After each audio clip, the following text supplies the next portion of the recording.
Hello students, friends and viewers, आप सभी का फिर से एक बार एक्सपर्ट दाई चैनल में स्वागत है। आप सभी ने मुझ पे जितना ट्रस्ट किया है उसके लिए मैं पहले आप सभी का धन्यवाद करता हूँ और आशा करता हूँ कि आप ऐसे ही मुझ पे ऐसा ट्रस्ट बना के रखोगे और मुझे सपोर्ट करोगे।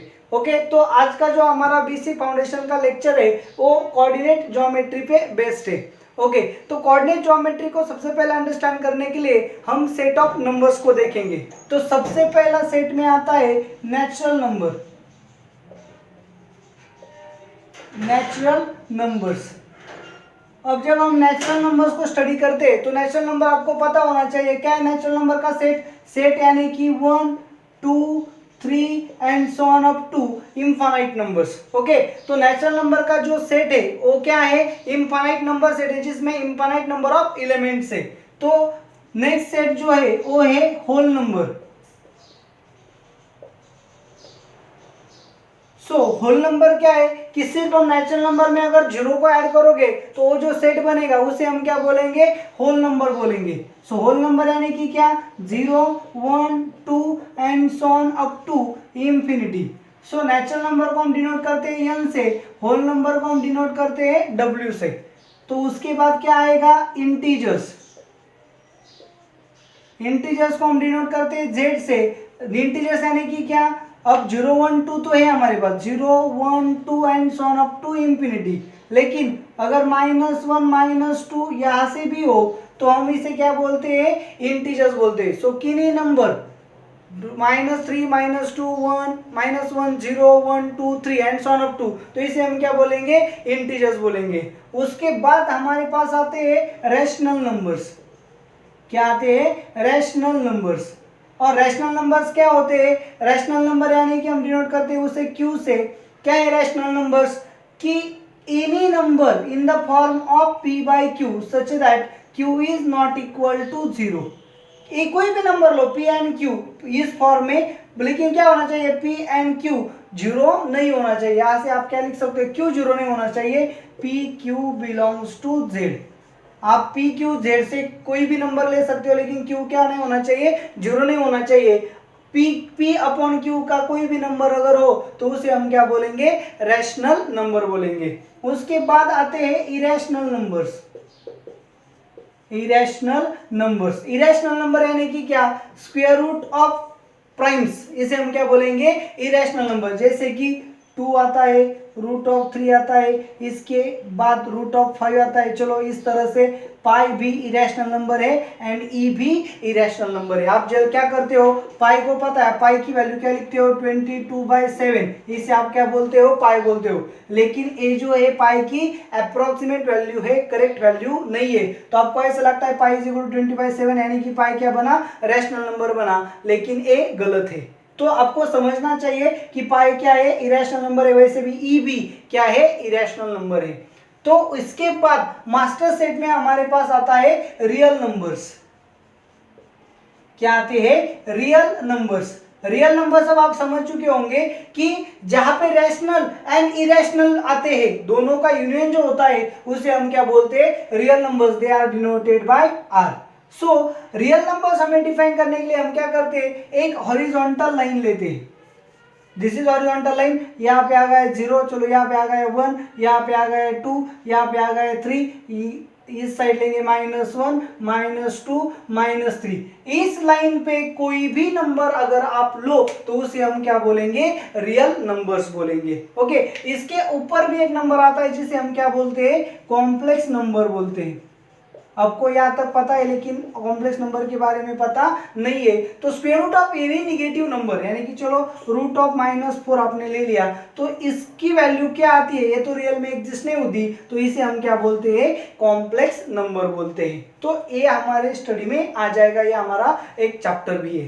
तो चलो, तो आपको समझना क्या है कि रियल नंबर क्या है, real number any horizontal line represents the real number. तो हम इसे क्या बोलते हैं, ये हॉरिजॉन्टल लाइन है, किसे रिप्रेजेंट करती है, रियल नंबर को, तो हम इसे रियल लाइन भी बोलते हैं। ओके, तो आपको पता चलेगा नेचुरल नंबर, इन सभी सेट में नेचुरल नंबर सबसे छोटा है, होल नंबर उससे बड़ा है, उससे बड़ा इंटीजर है, उससे बड़ा कौन है, रैशनल नंबर है, एंड उससे बड़ा रियल नंबर है। तो हम एनालॉजी से ऐसे भी लिख सकते हैं, natural number content in, whole number content in, integer content in, rational number content in, real numbers. तो इस तरह से हम क्या कर सकते हैं, इन सेट्स की एनालॉजी बना सकते हैं, इसे हम सबसेट भी बोलते हैं। ओके, तो हमें इसे सेट के अंदर ज्यादा नहीं जाना है, सिर्फ हमें नंबर्स का पता होना चाहिए, इसलिए मैंने ये सभी नंबर्स आपको बताए, क्योंकि मुझे कोऑर्डिनेट ज्योमेट्री के लिए क्या चाहिए थी, रियल लाइन चाहिए थी। तो रियल लाइन कैसे आ गई ये मुझे बताना था, इसलिए मैंने यहाँ पे थोड़ा सा रिवाइज कर लिया। ओके, तो ये आपकी real, any horizontal line that represent real number is called as a real line. तो हम क्या करते हैं, पहले रियल लाइन लेते हैं।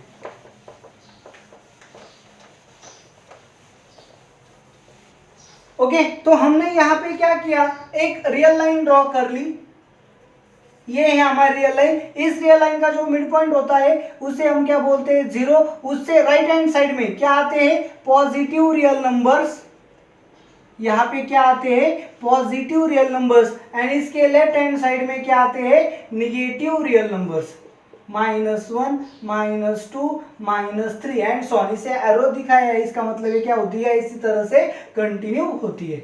ओके, चलो फिर हमें क्या करना है, इस रियल लाइन पे हमने 2 पॉइंट्स ले, कहीं भी आप ले सकते हो। चलो मैंने यहाँ पे एक पॉइंट लिया जिसे मैं P बोलूंगा, और यहाँ पे एक पॉइंट लिया जिसे मैं Q बोलूंगा। तो सबसे पहले मुझे क्या सीखना है कि रियल लाइन पे अगर 2 पॉइंट होते हैं तो उसके बीच का डिस्टेंस क्या आता है। रियल लाइन पे मैंने क्या लिए, 2 पॉइंट्स ले, तो इसके बीच का डिस्टेंस कैसे फाइंड करेंगे, 1 unit, 2 unit, 3 unit, 4 unit and 5 unit. Okay ना, तो इन दोनों के बीच में distance between P and Q क्या आया है, 5 यूनिट आया है।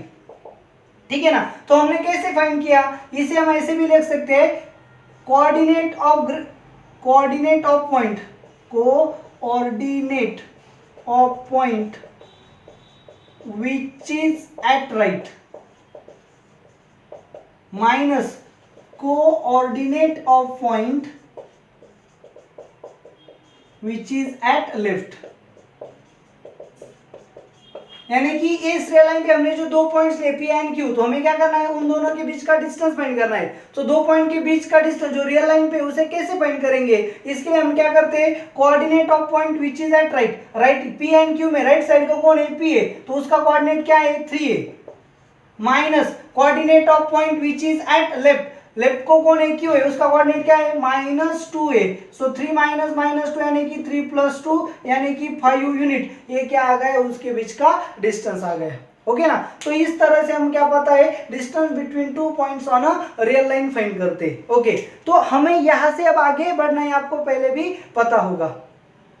तो अब क्या करें, इस रियल लाइन पे अगर हम थर्ड पॉइंट लेते हैं, चलो मैंने यहाँ पे क्या किया, एक और पॉइंट लिया R। अगर R क्या है, R is lies between Q and P, R क्या है, Q एंड P के बीच में है, तो हम डिस्टेंस बिटवीन PQ को कैसे लिख सकते हैं, distance between QR plus distance between RP। तो आपको ऐसे लिखना आता है। अगर किसी 2 पॉइंट के बीच में एक पॉइंट होता है तो हम क्या कर सकते हैं, उसके अकॉर्डिंग डिस्टेंस को वेरी करते हैं। एकदम सिंपल है, डिस्टेंस बिटवीन PQ यानी कि PR प्लस QR, इन दोनों डिस्टेंस के एडिशन कर ले तो P एंड Q के बीच में डिस्टेंस मिल जाएगा। ओके ना, तो चलो इससे एक और बात पता चलती है कि अगर P एंड Q के बीच का distance between QR and RP ऐसा आता है, Q से R एंड R से P आता है, तो यहाँ से भी हम एक प्रिडिक्ट कर सकते हैं। अगर ऐसा आता है तो हम प्रिडिक्ट क्या करेंगे, हम प्रिडिक्ट करेंगे कि R Q एंड P के बीच में, that is R lies in between Q and P। अगर इसे हम और कैसे लिख सकते हैं, distance between PR is equal to distance between QP minus distance between QR, ऐसे भी लिख सकते हैं। क्या लिखा, PR का डिस्टेंस क्या लिखा, QP माइनस QR, यानी Q से R का डिस्टेंस सब्सट्रैक्ट किया, Q से P के डिस्टेंस से। चलो आप यहाँ पे लिख सकते हो, यहाँ पे Q है, यहाँ पे P है, QP से मैंने क्या किया, QR सब्सट्रैक्ट किया, तो मुझे क्या मिला, PR मिला, यानी कि यहाँ R आना है, यहाँ P आना है, यहाँ Q आना है। तो इसका मतलब ये हो जाता है कि ऐसा अगर हम लिखते हैं तो हमें पता चलता है कि PR से पी क्यू क्या है, बड़ा है, यानी कि आर क्यू एंड पी के बीच में आता है। तो आप कहीं से भी अगर इसको यहाँ लाओ तो पॉजिटिव हो जाएगा, इस फॉर्मेट लाओ। अगर दो पी एंड क्यू के बीच में है, देखो पी भी है क्यू भी है और आर आया है, यहाँ पे एडिशन है, तो आप इस बात का पता लगा सकते हो कि R lies between Q and P. कौन से पॉइंट के बीच में कौन सा पॉइंट है ये आप जान सकते हो। सीधा बात है कि रिपीट कौन हो रहा है, आर हो रहा है, यानी कि आर पे ब्रेक हो रहा है, तो यानी कि आर दोनों के बीच में आने वाला है। ये आपको क्या होता है समझ आता है, तो ये आपकी जरूरत थी। ओके, तो हम अब इस कॉन्सेप्ट को क्या करेंगे, क्या करना है, इस कॉन्सेप्ट को जनरलाइज करना है। तो हम क्या करेंगे, पहले एक लाइन को ड्रॉ किया जिसे हम क्या बोलेंगे, हॉरिजॉन्टल रियल लाइन। तो ये हमारी क्या है, हॉरिजॉन्टल रियल लाइन है। एंड इसी पे हम क्या करेंगे, फिर एक और रियल लाइन ड्रॉ करेंगे, लेकिन ये रियल लाइन कौन सी है, वर्टिकल रियल लाइन है, वर्टिकल रियल लाइन। और ये दोनों रियल लाइन से ये इंटरसेक्ट करेंगी जीरो में, यानी कि मिड पॉइंट में। सो जीरो जहां पे है, यहाँ पे वो क्या करेंगी, इंटरसेक्ट करेंगी। तो अब क्या करना है हमें पता है कि अगर ये जीरो पे इंटरसेक्ट करेंगी, ये हॉरिजॉन्टल रियल लाइन है, तो जीरो से आगे क्या आने वाले हैं, पॉजिटिव नंबर। तो यहाँ पे 1 2 एंड 3 ऐसे नंबर्स आने वाले हैं। और लेफ्ट हैंड साइड में क्या आने वाले हैं, निगेटिव नंबर्स, -1 -2 -3। और जो वर्टिकल रियल लाइन है जो जीरो में इंटरसेक्ट होती है, यहाँ पे तो जीरो आने वाला है, चलो यहाँ पे क्या है, जीरो। तो यहां से ऊपर क्या आने वाले हैं, पॉजिटिव रियल नंबर। तो यहाँ पे 1 2 3 4 एंड जीरो से नीचे क्या आने वाले हैं, निगेटिव रियल नंबर्स, इस तरह से। ओके, तो अब यहाँ पे हम क्या कर रहे हैं, वन डायमेंशन से मूव हो रहे टू टू डायमेंशन। पहले हमने क्या देखा था, सिर्फ हॉरिजॉन्टल रियल लाइन स्टडी की थी। हॉरिजॉन्टल रियल लाइन यानी कि क्या था, सिर्फ वन डायमेंशन था। लेकिन अब हमने क्या किया, horizontal real line and vertical real line intersect in zero, that is called as the origin of coordinate geometry. तो इस ओ को यानी कि जीरो को, यानी कि इसे हम ओरिजिन बोलेंगे, यानी ये क्या है, centre of the coordinate geometry. तो अब आपको पता चल गया है कि ये कोऑर्डिनेट ज्योमेट्री यानी कि टू डायमेंशनल ज्योमेट्री है, और यहाँ पे ज्यादा कुछ नहीं है, सिर्फ एक हॉरिजॉन्टल रियल लाइन है एंड वर्टिकल रियल लाइन है, जो ये एक दूसरे को ओरिजिन में यानी जीरो में इंटरसेक्ट करती है। और एक बात, सिर्फ इंटरसेक्ट नहीं करती, तो एक दूसरे को क्या है, परपेंडिकुलर भी है। ओके ना। तो हॉरिजॉन्टल रियल लाइन जो है उसे हम क्या बोलते हैं, एक्स एक्सिस, यानी कि हॉरिजॉन्टल रियल लाइन जो है हमारी उसे हम क्या बोलते हैं, x axis. And vertical real line जो है हमारी उसे हम क्या बोलते हैं, वाई एक्सिस। दोनों एक दूसरे को परपेंडिकुलर है एट जीरो। ओके, तो चलो अब हमें क्या करना है, इस कोऑर्डिनेट ज्योमेट्री में पॉइंट्स को कैसे डिफाइन करना है। चलो मैंने क्या किया, यहाँ पे एक पॉइंट बना लिया, इसे मैं बोलूंगा P। तो P ए जो पॉइंट है, ये कैसा पॉइंट है, अगर मैंने यहाँ से एक्स एक्सिस पे परपेंडिकुलर डाला, चलो मैं इसे क्या बोलूंगा, M बोलूंगा। ओके, एंड P से मैंने क्या किया, y एक्सिस पे परपेंडिकुलर डाला, तो मैं इस पॉइंट को क्या बोलूंगा, N बोलूंगा। अब हम क्या कर रहे हैं, हॉरिजॉन्टल रियल लाइन पे था, तो M के कोऑर्डिनेट्स कितने थे, 3। ओके ना। तो ये पॉइंट जो है वो कहाँ पे है, एक्स एक्सिस पे है। कहाँ पे है, एक्स एक्सिस पे। तो अगर पॉइंट जो भी होगा वो एक्स एक्सिस पे होगा, तो उसके कोऑर्डिनेट्स को हम कैसे लिखेंगे, तो यहाँ हॉरिजॉन्टल पे है, हॉरिजॉन्टल यानी कि एक्स एक्सिस, वर्टिकल यानी कि वाई एक्सिस। हम पहले प्रेफरेंस किसे देते थे, हॉरिजॉन्टल को, उसके बाद रेफरेंस किसे को देंगे, वर्टिकल को। तो पहले अगर सिर्फ ये जो वर्टिकल यानी कि वाई एक्सिस अगर नहीं होता तो क्या होता, सिर्फ ए लाइन होती, और एम के कोऑर्डिनेट्स क्या होते, 3। तो पॉइंट एक्स एक्सिस पे है, तो उसका चलो एम, उसका कोऑर्डिनेट्स कैसे रिप्रेजेंट करेंगे, एम 3। लेकिन अब यहाँ पे हमारे पास सिर्फ वो एक ही एक्सिस नहीं है, क्या है, 2 एक्सिस है, वाई एक्सिस भी है। तो इस पॉइंट की position with respect to y भी बतानी है, एंड इस एक्सिस की position with respect to x भी बतानी है। तो ये पॉइंट एक्स एक्सिस पे ओरिजिन की तरफ से कितना था, 3 यूनिट डिस्टेंस पे था, तो 3 लिया। एंड वाई की वाई पे नहीं आएगा ये पॉइंट, तो क्या आएगा, 0 आएगा। तो इस तरह से हम क्या करते हैं, कोऑर्डिनेट लेते हैं। तो हमें यही सीखना है कि हमने इस तरह से कोऑर्डिनेट्स कैसे लिए। ओके ना, तो मैं आपको बताता हूं। ओके, तो P क्या है, P को मैंने यहाँ पे परपेंडिकुलर डिस्टेंस किया, तो P क्या है, चलो P y एक्सिस पे कितने डिस्टेंस पे है, यहाँ P है, ये y एक्सिस है, तो P y एक्सिस पे कितने डिस्टेंस पे है, 3 यूनिट डिस्टेंस पे है। देखो P से y एक्सिस यानी कि डिस्टेंस कितना आने वाला है, 3। क्यों? क्योंकि ये परपेंडिकुलर है, ये परपेंडिकुलर है, ये भी क्या है, परपेंडिकुलर, तो ऑटोमेटिकली ये भी क्या आने वाला है, परपेंडिकुलर। यानी कि ये क्या बना, रेक्टेंगल बना। रेक्टेंगल बना यानी कि ये डिस्टेंस एंड ये डिस्टेंस क्या आने वाला है, सेम आने वाला है। तो Pn जितना होगा उतना ही OM होगा। तो इसका मतलब क्या बना, ये डिस्टेंस अगर 3 यूनिट है, O एंड M के बीच का डिस्टेंस कितना है, 3 यूनिट, पहले भी हमने स्टडी किया है। तो इसका मतलब ये भी कितना आने वाला है, 3 यूनिट। ओके, तो P जो पॉइंट है वो x एक्सिस से कितने डिस्टेंस पे है, सॉरी P जो पॉइंट है वो y एक्सिस से कितने डिस्टेंस पे है, 3 डिस्टेंस पे। एंड P जो पॉइंट है वो x एक्सिस से कितने डिस्टेंस पे है, यानी कितने डिस्टेंस पे, तो ये और ये सेम होगा, तो ये डिस्टेंस कितना है, 2, यानी कि ये जो डिस्टेंस है कितना आने वाला है, 3, एंड ये जो डिस्टेंस यानी कि ये डिस्टेंस कितना आने वाला है, 2। चलो अब P पॉइंट x एक्सिस से कितने डिस्टेंस पे है, 2 डिस्टेंस पे, and P point y axis से कितने डिस्टेंस पे है, 3 डिस्टेंस पे। तो हम P के कोऑर्डिनेट्स क्या लेंगे, 3, 2। यानी कि हम क्या करते हैं, किसी भी पॉइंट को लेते वक्त अगर हमने यहाँ पे P लिया तो यहाँ पे हम क्या करते हैं, पहले लिखते हैं point distance from x axis,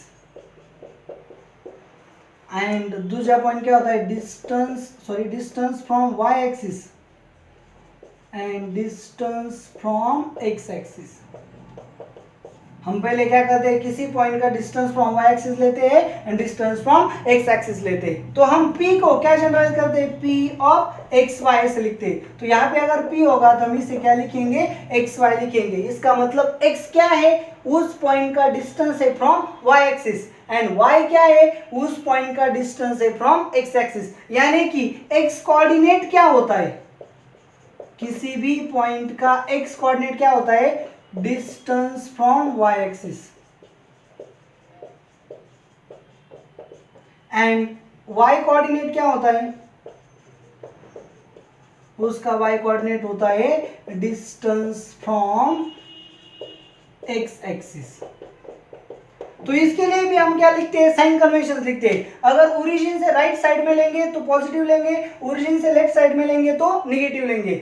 अगर ओरिजिन से ऊपर लेंगे तो पॉजिटिव लेंगे, ओरिजिन से नीचे लेंगे तो नेगेटिव लेंगे। ओके ना, तो ये क्या है हमारे साइन कन्वेंशंस। तो अगर यहाँ पे ये y एक्सिस है, x एक्सिस, यहाँ पे क्या है, x भी पॉजिटिव है, y भी पॉजिटिव है, यानी कि यहाँ पे कोई भी पॉइंट होगा तो इसका कोऑर्डिनेट क्या आने वाले है, प्लस प्लस। क्यों? क्योंकि ओरिजिन से राइट में है, ओरिजिन से ऊपर है। ओके, तो कोई भी पॉइंट अगर हमें लिखना हो तो हम कैसे लिखेंगे, P of x y, x coordinate and y coordinate. X coordinate क्या होता है, distance from y axis, y coordinate क्या होता है, डिस्टेंस फ्रॉम एक्स एक्सिस। अगर हमें इस कोऑर्डिनेट ज्योमेट्री में किसी भी पॉइंट को लिखना है तो हम कैसे लिखेंगे, P ऑफ एक्स वाई। तो एक्स क्या होगा, उस पॉइंट का डिस्टेंस होगा from y axis, and y क्या होगा, उस पॉइंट का डिस्टेंस होगा फ्रॉम एक्स एक्सिस। ओके, तो अब हमें क्या करना है, हम चेक कर रहे हैं कि कैसे बनेगा। तो कैसे बनेगा, तो फर्स्ट क्वाड्रेंट यहाँ पे जाएंगे हम, यहाँ पे x क्या है, यहाँ पे पॉजिटिव है, y क्या है पॉजिटिव, तो इस क्वाड्रेंट में सभी पॉइंट क्या आने वाले हैं, पॉजिटिव। तो अगर हम सेकेंड यहाँ पे गए तो इसे हम क्या बोलते हैं, फर्स्ट क्वाड्रेंट। इस पार्ट को हम क्या बोलते हैं, सेकेंड क्वाड्रेंट। इस पार्ट को हम बोलते हैं थर्ड क्वाड्रेंट, एंड इस पार्ट को हम बोलते हैं फोर्थ क्वाड्रेंट। तो चलो फर्स्ट क्वाड्रेंट में क्या आ गया, x भी पॉजिटिव आ गया, y भी पॉजिटिव आ गया। सेकेंड पार्ट में क्या होगा, x क्या है नेगेटिव एंड y क्या है पॉजिटिव, तो x नेगेटिव आने वाला है एंड y क्या आने वाला है, पॉजिटिव।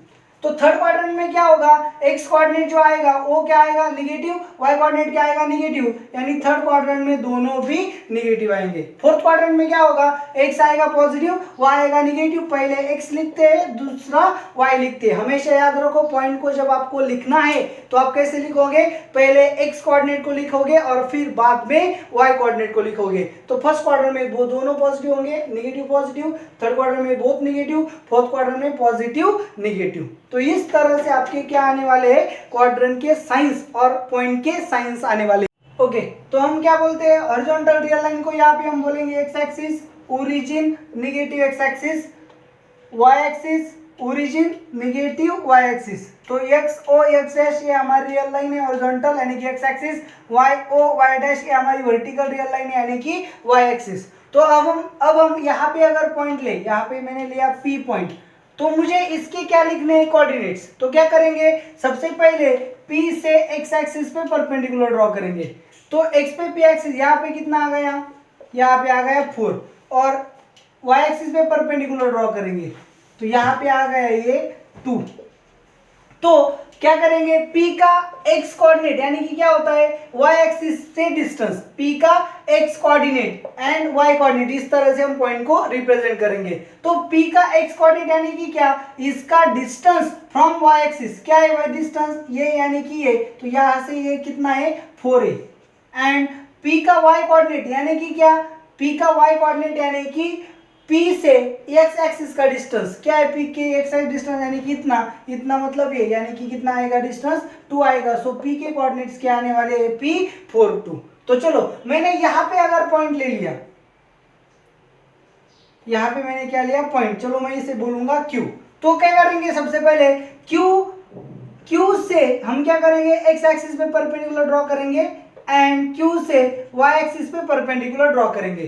तो Q से x एक्सिस का डिस्टेंस, ये डिस्टेंस कितना है, तो इसका और ये डिस्टेंस सेम होगा, ये कितना है 3, लेकिन कहाँ पे, ओरिजिन से बिलो, तो ये पॉइंट क्या है -3, ये क्या है ओरिजिन से लेफ्ट हैंड साइड में, तो ये पॉइंट कितना है -3। सो Q से x एक्सिस का डिस्टेंस मतलब ये कितना है इतना, तो ये कितना आ गया -3, और Q से y एक्सिस का डिस्टेंस, Q से y एक्सिस का डिस्टेंस यानी कि क्या होता है x कोऑर्डिनेट कितना है -3, और Q से x एक्सिस का डिस्टेंस यानी कि ये, यानी क्या होता है y कोऑर्डिनेट यानी कि कितना है इतना, यानी कि -3। तो ओरिजिन से बिलो या लेफ्ट में होंगे तो हम नेगेटिव में लेंगे, ओरिजिन से राइट में या अबो होंगे तो पॉजिटिव लेंगे। तो इसी तरह से हम क्या लेते हैं, कोऑर्डिनेट्स लेते हैं। इसलिए मैंने पहले भी आपको बताया, फर्स्ट क्वाड्रेंट में x and y coordinate both are positive, second quadrant में x नेगेटिव होता है, y पॉजिटिव होता है, थर्ड क्वाड्रेंट ये first second third and fourth, third quadrant में x भी नेगेटिव y भी नेगेटिव एंड फोर्थ क्वाड्रेंट में x पॉजिटिव y नेगेटिव। हमेशा x को पहले और y को बाद में लिखना है in the sense of order pair, यानी कि p को आप कैसे रिप्रेजेंट करोगे, x coordinate comma y coordinate, ऐसे ही आपको क्या करना है, रिप्रेजेंट करना है। ओके, तो ये आपके क्या बना, कोऑर्डिनेट ज्योमेट्री आपकी फॉर्म हो गई। तो यहाँ पे अगर हम कोऑर्डिनेट ग्राफ में किसी भी दो पॉइंट को लेंगे, यानी कि क्या, चलो मैंने यहाँ पे एक पॉइंट ले लिया P, जिसे मैं बोलूंगा x1 एंड y1, और यहाँ पे मैंने एक और पॉइंट ले लिया, चलो जो भी हो, इसे मैं क्या बोलता हूँ, R बोलता हूँ, ओके ना। तो इसके कोऑर्डिनेट्स कितने लिए, x2 y2। तो मुझे क्या करना है, मुझे इन दो पॉइंट के बीच में क्या फाइंड करना है, डिस्टेंस फाइंड करना है, यानी कि P से R का डिस्टेंस फाइंड करना है। इसके लिए हम क्या करते हैं, डिस्टेंस फॉर्मूला यूज करते हैं। क्या distance formula, distance between P and R is equal to square root of x2 minus x1 bracket square plus y2 minus y1 bracket square. Okay चलो, तो square root of x2 minus x1, यहाँ पे P का जो point था कितना था 4 and 2, and यहाँ पे कितना था R2 का, R का कोऑर्डिनेट्स कितना होगा, यहाँ से x एक्सिस का डिस्टेंस यानी कि y कोऑर्डिनेट कितना आएगा, यहाँ नीचे तो -2, और यहाँ से y एक्सिस यानी कितना आएगा डिस्टेंस 1, यानी कि 1 - 2 क्या है R के कोऑर्डिनेट से। तो डिस्टेंस फॉर्मूला कैसे यूज करेंगे, x2 यानी कि 1 माइनस x1 यानी कि 4, 1 - 4 प्लस y2 कितना है -2 माइनस y1 कितना है 2, तो क्या बनेगा, रूट ऑफ ब्रैकेट स्क्वायर लेते हैं, 1 - 4 यानी कि -3 का स्क्वायर 9 प्लस -2 यानी -4 का स्क्वायर कितना आएगा 16 यानी 9 कितना, root of 25 is equal to 5, यानी P से R का डिस्टेंस कितना आने वाला है 5 यूनिट। ओके, तो इसी तरह से सबसे पहले हमने क्या किया, x एक्सिस को लर्न किया, y एक्सिस को लर्न किया, x एक्सिस क्या है, y एक्सिस क्या है, फिर उसमें हमने क्या किए, पॉइंट्स लिए। तो पॉइंट्स लेने के बाद हमने सबसे पहले क्या देखे, पॉइंट्स के कोऑर्डिनेट्स देखे। तो पॉइंट के कोऑर्डिनेट्स एग्जैक्ट में होते क्या है, आप अच्छे से देखो कि मैंने यहाँ पे क्या किया, P के पॉइंट्स के यहाँ पे कोऑर्डिनेट्स लिए, तो कोऑर्डिनेट्स कैसे लेने हैं तो आपको पता है, लेकिन पी के कोऑर्डिनेट्स मींस क्या होता है, तो हमेशा यहाँ पे क्या है, ये आपकी कोऑर्डिनेट ज्योमेट्री है और इस कोऑर्डिनेट ज्योमेट्री में कहीं पे पी पॉइंट है, तो पी पॉइंट के कोऑर्डिनेट्स हम बताते हैं, इसका मतलब हम पी की पोजीशन को बताते हैं कि इस कोऑर्डिनेट प्लॉट में, इस 2 डायमेंशन प्लॉट में पी की जगह किधर है। जैसे हम मोबाइल में जीपीएस यूज करते हैं, जीपीएस क्या बताता है कि हमारी पोजीशन क्या है, हम कहाँ पे खड़े हैं ये बताता है या हमें डिटेक्ट करता है, यानी कि हम क्या हुए, पॉइंट हो गए, तो पॉइंट को वो क्या करता है, डिटेक्ट करता है कि exactly at which position the person और दैट मोबाइल इज स्टैंडिंग। तो यहाँ पे क्या है, तो यहाँ पे हम पी के कोऑर्डिनेट्स बताते हैं, यानी कि हम क्या बताते हैं, पी की पोजीशन बताते हैं, यानी कि पी के जीपीएस ही बताते हैं। तो P एग्जैक्टली एक्स एक्सिस से कहाँ पे है, वाई एक्सिस से कहाँ पे है, किस क्वाड्रेंट में है, इसके बारे में सब इंफॉर्मेशन हम बताते हैं, इसे ही हम क्या बोलते हैं, कोऑर्डिनेट्स बोलते हैं। तो चलो इस तरह से हमने क्या किया, पहले एक्स एक्सिस लिया, वाई एक्सिस को समझा, पॉइंट को लिया, पॉइंट के कोऑर्डिनेट समझे, पहले एक्स कोऑर्डिनेट ही लिखना है, बाद में वाई कोऑर्डिनेट ही लिखना है, इसके बाद कहाँ पे कौन से क्वाड्रेंट है, कहाँ पे कौन कौन पॉजिटिव या नेगेटिव होने वाला है, या फिर 2 पॉइंट्स अगर हमने लिए तो उनके बीच का डिस्टेंस जो है वो हमें कैसे कैलकुलेट करना है, इसके बारे में अब तक हमने पढ़ा। तो आपको ये जो वीडियो लेक्चर है ये कैसा लगा आप मुझे कमेंट में ज़रूर बताएं और इस चैनल को सब्सक्राइब करना ना भूलें। Thank you very much. तो अब हम इससे आगे की कॉन्सेप्ट की तरफ चलते हैं। सबसे पहले देखो हॉरिजॉन्टल रियल लाइन यानी कि हमारा क्या है, x axis, vertical real line यानी कि हमारा क्या है, वाई एक्सिस। हमें पता है ये ओरिजिन है, ये पॉजिटिव एक्स एक्सिस, इधर यहाँ से क्या है नेगेटिव एक्स एक्सिस, यहाँ से ऊपर क्या है पॉजिटिव वाई एक्सिस एंड यहाँ से नीचे क्या है हमारा नेगेटिव वाई एक्सिस। चलो मैंने यहाँ पे एक पॉइंट ले लिया, से पॉइंट ए x1 y1, तो आपको पता होना चाहिए क्या है पॉइंट ए x1 y1, यहाँ पे हमने पॉइंट लिया ए x1 y1, यानी कि क्या इधर यहाँ से परपेंडिकुलर ड्रॉ करोगे तो ये जो डिस्टेंस आएगा ये क्या होने वाला है x1 एंड यहाँ से परपेंडिकुलर ड्रॉ करोगे तो ये डिस्टेंस क्या आने वाला है y1, यानी कि ये जो पॉइंट आने वाला है ये आने वाला है x1 0 एंड ये जो पॉइंट आने वाला है ये y एक्सिस पे। चलो पहले क्या करना है, यहाँ पे जो पॉइंट है इसके हम नोमेनक्लेचर कैसे लेंगे, इसके कोऑर्डिनेट्स कैसे लेंगे, ये जो पॉइंट है इसकी यहाँ से एक्स एक्सिस का डिस्टेंस क्या है, कितना है, इतना है, तो इसे हम क्या बोलेंगे y1 है, तो ये डिस्टेंस क्या आने वाला है y1। तो यहाँ पे जो कोऑर्डिनेट्स आएंगे इसके वो कैसे आएंगे, कोऑर्डिनेट्स कैसे लिखते हैं हम, x कोऑर्डिनेट यानी कि distance from y axis, y coordinate यानी कि डिस्टेंस फ्रॉम x एक्सिस। तो ये जो पॉइंट है इसके कोऑर्डिनेट्स लिखने पहले क्या, distance from x axis, distance from y axis यानी कि x coordinate, distance from y axis ये y एक्सिस है, तो यहाँ से जो डिस्टेंस है कितना है x1 जितना, तो इसका x कोऑर्डिनेट कितना आ गया x1। अब ये क्या है y कोऑर्डिनेट यानी कि क्या होता है, y कोऑर्डिनेट यानी कि डिस्टेंस फ्रॉम x एक्सिस, तो ये पॉइंट x एक्सिस पे ही है, तो इसका डिस्टेंस फ्रॉम x एक्सिस कितना आएगा 0, तो यहाँ पे कोऑर्डिनेट आ गए x1 0।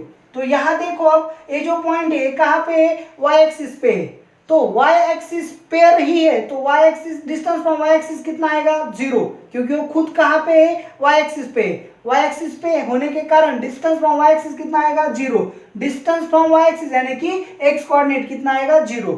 अब y कोऑर्डिनेट क्या होता है, डिस्टेंस फ्रॉम x एक्सिस, तो ये जो है क्या है x एक्सिस, तो डिस्टेंस फ्रॉम x एक्सिस कितना आएगा इतना, तो क्या है y1, तो ये जो पॉइंट के कोऑर्डिनेट्स कितने आएंगे 0 y1। ओके चलो मैंने यहाँ पे क्या लिया, एक और पॉइंट लिया जिसे मैं b बोलूंगा x2 y2। अच्छे से देखो, तो मैं क्या करूंगा, सीधा यहाँ से परपेंडिकुलर ड्रॉ करूंगा x एक्सिस पे एंड यहाँ से परपेंडिकुलर ड्रॉ करूंगा y एक्सिस पे। तो ये जो परपेंडिकुलर होगा ओरिजिन पर, ओरिजिन से इसका डिस्टेंस ये क्या होगा x कोऑर्डिनेट यानी कि x2, यानी कि यहाँ से यहाँ तक ये जो डिस्टेंस है ये कितना आएगा x2, और यहाँ से यहाँ तक यानी कि यहाँ से यहाँ तक ये जो डिस्टेंस आएगा ये पूरा डिस्टेंस कितना होगा y2।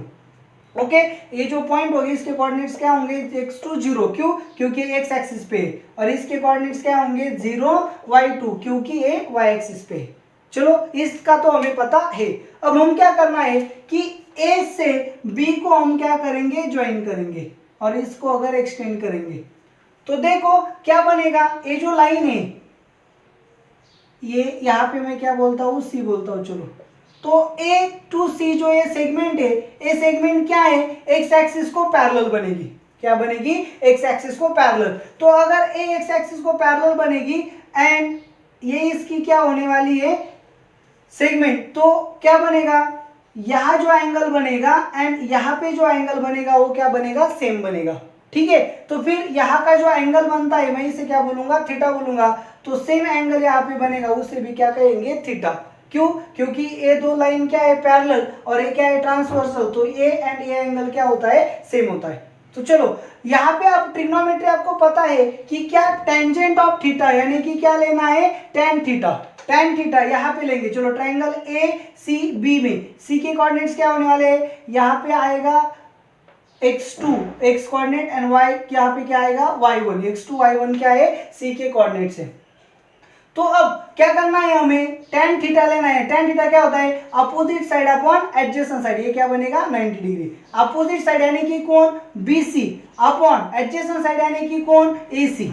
अच्छे से ध्यान दो, क्या है, टेन थीटा हमेशा क्या होता है, opposite side upon adjacent side. तो थीटा क्या है, यहाँ पे ये ट्रायंगल ACB आपके सामने है। टेन थीटा क्या होगा, अपोजिट साइड यानी कि अपॉन एडजेसेंट साइड, या अपोजिट यानी कि BC अपॉन एडजेसेंट यानी कि AC।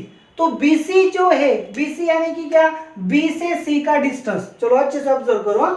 अब ये क्या है, रेक्टेंगल, ये साइड कितनी है, y2 जितनी, तो ये कितनी बनेगी, y2 जितनी, और ये कितनी आएगी, y1। हमें पता है ये डिस्टेंस क्या है, y1, और ये पूरा डिस्टेंस क्या है, यहाँ से यहाँ तक ये डिस्टेंस है y2। तो हमें क्या फाइंड करना है, BC। तो BC कैसे फाइंड करेंगे, यहाँ इसे हम m बोलेंगे, BM से CM को सब्सट्रैक्ट करेंगे तो हम क्या मिलेगा, BC मिलेगा। BM यानी कि क्या, y2, CM यानी कि क्या, y1। सो y2 से y1 सब्सट्रैक्ट करेंगे तो हम BC मिलेगा, यानी BC क्या है, y2 माइनस y1। ओके, तो ठीक है, आगे देखो, यहाँ पे हमें क्या फाइंड करना है, AC। ये जो पूरा क्या है, x2, और ये क्या है, x1। तो हमें फाइंड करना है AC फाइंड करना है। तो हमें पहले क्या करना होगा, यहाँ मैं इसे n बोलता हूं, तो पहले मुझे क्या करना होगा, CN से AN क्या करना होगा, सब्सट्रैक्ट। CN यानी कि क्या बना, x2 से क्या करेंगे, सब्सट्रैक्ट x1, यानी कि AC कितना आएगा, x2 माइनस x1 जितना। तो फिर BC हमारे पास क्या आया, y2 minus y1 upon AC हमारे पास क्या आया, x2 minus x1। So tan theta is equal to y2 minus y1 upon x2 minus x1। Okay ना। तो सबसे पहले कि ये हमारे पास 2 पॉइंट के बीच, A पॉइंट हमने लिया, B पॉइंट हमने लिया, और AB के बीच में आपके पास क्या बना, AB सेगमेंट बनी। तो AB सेगमेंट के लिए tan theta is equal to कितना आ गया, y2 minus y1 upon x2 minus x1 इतना आ गया। तो हमें करना क्या है, हम इसको जनरलाइज करेंगे। तो अगर हमने यहाँ इसे एक्सटेंड किया यहाँ पे, और इसे भी एक्सटेंड किया यहाँ पे, यानी कि हमने क्या बनाई, AB जो लाइन बनाई, line AB intersect x axis at point, चलो P लेते हैं, यहाँ पे ये ओरिजिन है, ये पॉइंट क्या है, P है। तो क्या हुआ, तो लाइन AB ने एट पॉइंट P पे क्या किया, x एक्सिस को इंटरसेक्ट किया। तो सबसे पहले आप अच्छे से याद रखो कि कोई भी लाइन, चलो कोई भी लाइन x एक्सिस से जो एंगल क्रिएट करती है, उस एंगल को हम एंगल ऑफ इंक्लिनेशन बोलते हैं। चलो अच्छे से देखो कि क्या है, an angle made by line, angle made by line with x axis called angle of inclination, angle of inclination।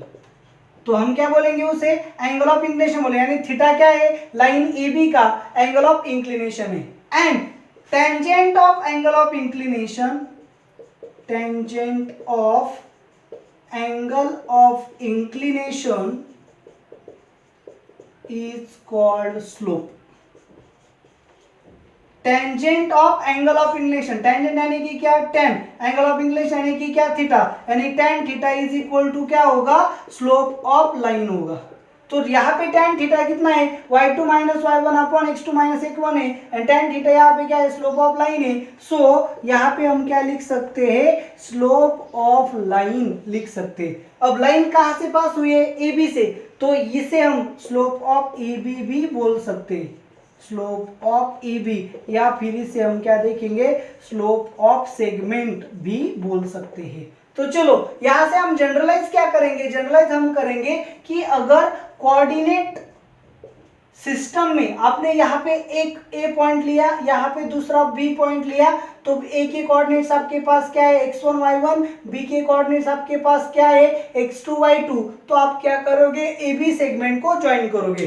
तो कोऑर्डिनेट ज्योमेट्री में आप क्या करोगे, ए बी सेगमेंट को ज्वाइन करोगे। तो सबसे पहले आप ए बी का फॉर्मूला, ए बी का डिस्टेंस फाइंड कर सकते हो। क्या है ए बी का डिस्टेंस, square root of x2 minus x1 bracket square plus y2 minus y1 bracket square. और एक बात आप बता सकते हो कि ये जो सेगमेंट ए बी फॉर्म हो गई है, इस सेगमेंट ए बी का स्लोप क्या होगा, स्लोप ऑफ सेगमेंट क्या होता है, y2 minus y1 upon x2 minus x1। तो यहां से मुझे जनरलाइज क्या करना है, ये आप अच्छे से समझ लो कि अगर आपने कोऑर्डिनेट ज्योमेट्री में कोई भी दो पॉइंट लिए, तो आप क्या कर सकते हो, उस दो पॉइंट के बीच में क्या डिस्टेंस है इसे फाइंड कर सकते हो। और एक बात कि वो दो पॉइंट को ज्वाइन करने वाली जो सेगमेंट होगी, उस सेगमेंट का स्लोप भी फाइंड कर सकते हो। और उस सेगमेंट का स्लोप क्या आता है, y2 minus y1 upon x2 minus x1। और वो कैसे आता है, ये मैंने यहाँ पे बताया, फॉर्मूला आपको पता था, लेकिन ये किस तरह से आता है, तो इस तरह से आता है। तो आप अच्छे से याद रखो, ये चीज भी आपको अच्छे से याद रखनी है कि कोई भी लाइन एक्स एक्सिस से जो एंगल क्रिएट करती है, उस एंगल को हम एंगल ऑफ इंक्लिनेशन बोलते हैं। और उस एंगल का टेन हमने ले लिया, यानी कि tangent of angle of inclination ले लिया, तो हम उसे स्लोप ऑफ लाइन बोलते हैं। और जो सेगमेंट होती है वो लाइन का ही पार्ट होती है, इसलिए सेगमेंट का स्लोप एंड लाइन का स्लोप क्या होता है, हमेशा सेम होता है। तो इस तरह से हम क्या कर रहे हैं, कोऑर्डिनेट ज्योमेट्री को ड्रॉ कर रहे हैं। अब हम आगे जाके क्या करेंगे, इसके वेरियस फॉर्म्स को स्टडी करेंगे। ओके, तो आपको ये वीडियो कैसा लगा, आपको मुझे जरूर कमेंट करना है, एंड इस वीडियो को ज़्यादा से ज़्यादा लाइक एंड शेयर करना है। और एक बात, इस वीडियो को, इस चैनल को सब्सक्राइब करना नहीं भूलना है। Thank you very much.